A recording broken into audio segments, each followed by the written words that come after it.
How to read deleted messages on Snapchat. First, open the Snapchat app on your phone, whether you're using an iPhone or an Android. Tap on your profile icon at the top left corner of the screen. Then hit the gear icon in the top right to open your settings. Scroll down through the menu until you get to the Privacy Controls section. Under that, tap on the option called My Data. If it's been a while, Snapchat might ask you to log in again before you can access your data. Once you're logged in, you'll see the option to export a copy of your Snapchat information, including your chat history.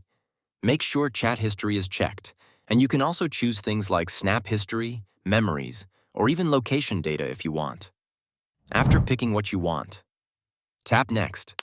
Now you'll get to pick the time range for your export, like the past week, month, year, or even all time.